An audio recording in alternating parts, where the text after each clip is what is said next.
This is the GARIS Masculist MGTOW Flyers, written by and read aloud by Prof. Dr. Hugo de GARIS. MGTOW Flyers are 2 3-page essays on the themes of masculism and MGTOW. This is flyer number 135, entitled MGTOW-Masculism for second Halver, that is, older than 40 years old, males. Description. This flyer introduces MGTOW/Masculist ideas to second Halver men, that is, older than 40, dividing this category into two, the third quarter males and the fourth quarter males, which each have their own gender issues as a function of their age range. Flyer itself. MGTOW-Masculism for second Halver, that is, older than 40, males. Second Halver males are males older than 40.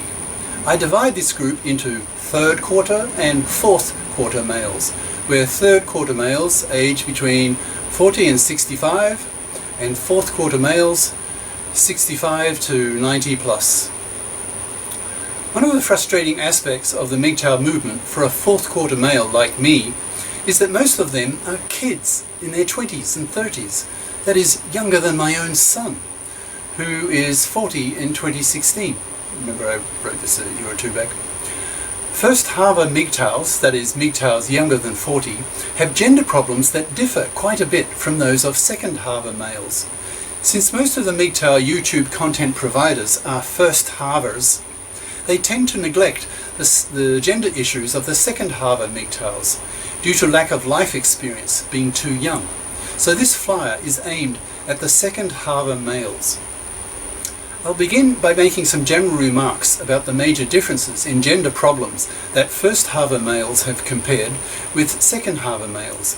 Then I'll talk about the MGTOW/Masculist issues relevant to third quarter males and then to fourth quarter males, which also differ from each other. The big difference between the lives of first Halver males and second Halver males is that the women they interact with tend to split into two major camps. That is, those who are fertile and those who are post-fertile. Adult women under 40 tend to be fertile and have a very different agenda regarding men compared with post-fertile women who look on men quite differently.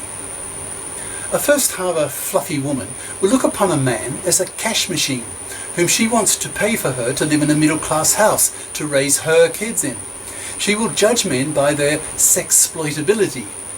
If a man is poor in her eyes, she will have no interest in him, because he has little to be exploited from by her. Fluffies are the enemy of the MGTOW-Masculists and is a subject beaten to death. Look at my own flyers. Second Halver women, on the other hand, are no longer looking for a man to get pregnant with, for the simple reason that her fertility window has closed. So her psychology, her attitude towards men changes. She will see men more as a source for companionship and orgasms.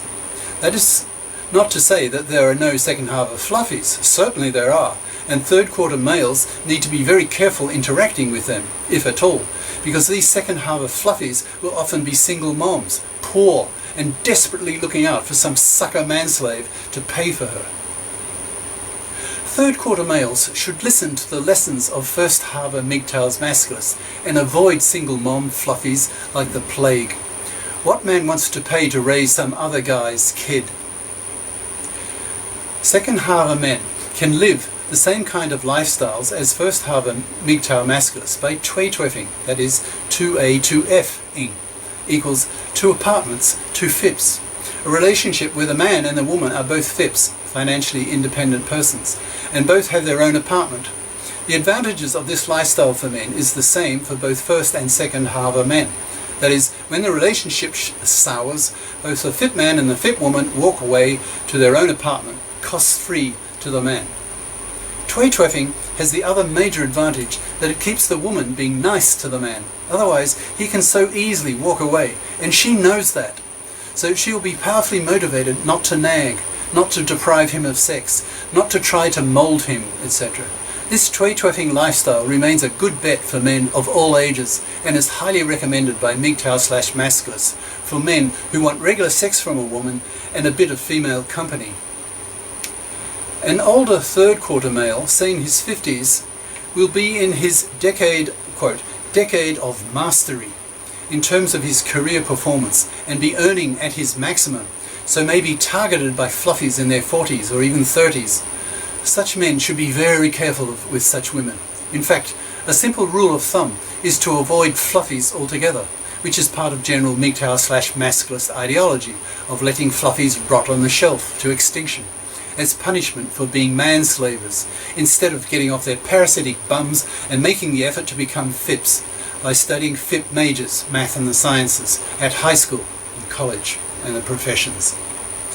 Third quarter FIP women tend to have their own careers, their own house, their own lives, with kids off their hands, and do not see men so much as exploitable cash machines the way first Halver women do. They are often quite happy to just share their lives with a man of comparable compatibility, status and income. They do not want to live out the rest of their lives alone and truly relish what men can give them, that is, a cure for their loneliness and regular orgasms. And then again, men should not move into her house or vice versa, because that will only invite her to relax and to allow her true female nature to emerge. That is, she may nag, withhold sex, mould him, etc. Tway-twaffing stops all that.